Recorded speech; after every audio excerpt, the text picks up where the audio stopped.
الله الرحمن الرحيم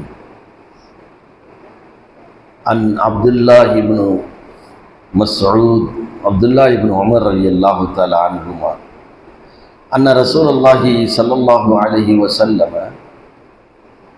قال عذبت امرأة في هرة سجنتها حتى ماتت فدخلت فيها النار لا هي أطعمتها وسقتها إذ هي حبستها ولا هي تركتها تأكل من خشائش الأرض.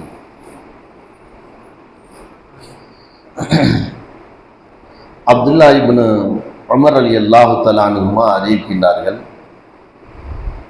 நபிகள் ஸல்லல்லாஹு அலைஹி வஸல்லம் அவர்கள் கூறினார்கள், உஸிபத் இம்ராத்துன் ஃபீ ஹிர்ரத்தின், ஒரு பூனையின் காரணமாக ஒரு பெண் வேதனை செய்யப்பட்டால், காரணம் என்னவென்றால் சஜனத்துஹா ஹத்தா மாத, அது இறக்கும் வரைக்கும் அதை கட்டி போட்டிருந்தால், அதற்கு எந்த உணவும் கொடுக்கவில்லை, அதற்கு எந்த தண்ணீரும் புகட்டவில்லை, அதை கட்டி போட்டு இறக்கும் வரைக்கும் கட்டி போட்டிருந்ததன் காரணமாக அந்த பெண் நரகத்தில் நுழைந்தால் ஃபதஹலத் ஃபீஹின் நார் என்று அல்லாஹ்வுடைய தூதர் கூறினார்கள் என்ற செய்தியை முஸ்லிமில் 5111வது செய்தியாக பதிவு செய்யப்பட்டிருக்கிறது. அதாவது உயிரினங்களுக்கு இரக்கம் காட்டுவது சம்பந்தமாக எப்படி நடந்து கொள்ள வேண்டும் என்ற முறையை நபிகள் ஸல்லல்லாஹு அலைஹி வஸல்லம் அவர்கள் நமக்கு கற்றுத்தருகின்றார்கள்.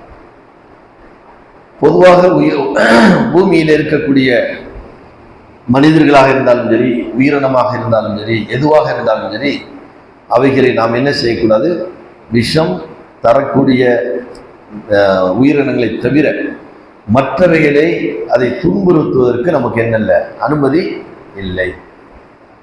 அதைத்தான் அல்லாஹ்வுடைய தூதர் சொல்கிறார்கள். ஒரு பூனை என்பது சாதாரணமான ஒரு பிராணி.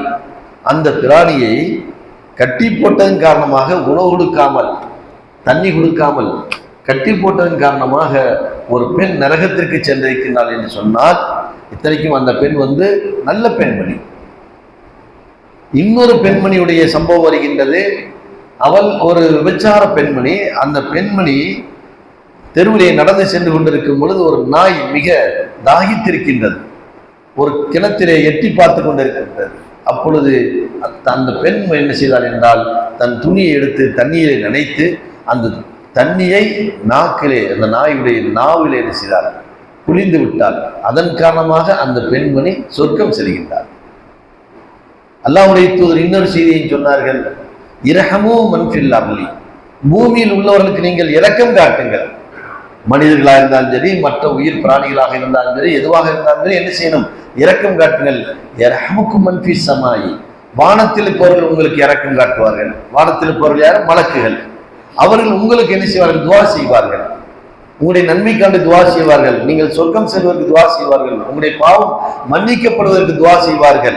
ஆகையினால் பூமியில் இருக்கும் பொழுது நாம் என்ன செய்யணும், ஒரு உயிரினம் மட்டும் உயிரினத்துக்கு இரக்கம் செய்வது ஒரு ஒக்கம் இருக்க, இன்றைக்கு நிலைமை எப்படி இருக்கு என்று சொன்னால், உயிரினங்களை பாதுகாப்பதற்காக வேண்டிய என்ன இருக்கின்றது, அமைப்புகள் இருக்குது. ஹியூமன் ரைட்ஸ் அப்படின்னு ஒன்று வச்சிருக்காங்க. புளு கிராஸ், நாயை தொந்தரவு பண்ணக்கூடாது, மாட்டை தொந்தரவு பண்ணக்கூடாது, மானை தொந்தரவு பண்ணக்கூடாது, மயிலை தொந்தரவு பண்ண எதுவும் செய்யக்கூடாது. ஆனா மனுஷனை மட்டும் அடிச்சு கொள்ளலாம். எப்படிப்பட்ட அறிவு ஜீவிகள் என்று பாருங்கள். அவனை கேட்கறதுக்கு ஆளே இல்லை. யார் அடிச்சாலும் சரி, ஒரு மாட்டுக்கறி வச்சுதான் அவனை கொள்ளு, மாட்டுக்கறி வியாபாரம் செய்யறானா அவனை கொள்ளு, தோடு வச்சிருக்க மாட்டுக்கறி தோடு வச்சிருக்கானா அவனை கொள்ளு. அவனை எல்லாம் கேட்பதற்கு ஆள் இல்லை. ரெண்டு பேரும் லவ் பண்ணிட்டாங்களா, அவனை அடிச்சு கொள்ளு, தெருவா தலையில மொட்டை அடிச்சு நிர்வாணமா. எவ்வளவு பெரிய கொடூரமான மிருக மனிதர்கள் வாழ்ந்து கொண்டிருக்கிறார் பாருங்க. அதான் அல்லாஹ்வுடைய தூதர் சொன்னாங்க, உயிரினத்துக்கு நீங்கள் இரக்கம் காட்டவில்லை என்று சொன்னால், உங்களை படைத்த கடவுள், எந்த கடவுளை நீங்கள் நம்பி வணங்குகின்றீர்களோ அந்த கடவுள் கூட உங்களுக்கு என்ன செய்ய மாட்டார், இரக்கம் காட்ட மாட்டான், நீங்கள் வேதனை செய்யப்படுவீர்கள் என்று நமக்கு இஸ்லாம் கற்றுத் தருகின்றது. ஆகையினால் ஒவ்வொரு உயிரினங்களுக்கும் சரி, மனிதர்களாக இருந்தாலும் சரி, மற்ற உயிரினங்களாக இருந்தாலும் சரி, எந்த ஒரு உயிரினத்தையும் நாம் என்ன செய்யக்கூடாது, தொந்தரவு பண்ணி விடக்கூடாது, அநீதம் செய்து விடக்கூடாது, எல்லை மீறி விடக்கூடாது என்பதைத்தான் இதன் மூலியமாக நமக்கு கற்றுத்தருகின்றார்கள். சுப்ஹானல்லாஹி வ பிஹம்திஹி அஷ்ஹது அல்லா இலாஹ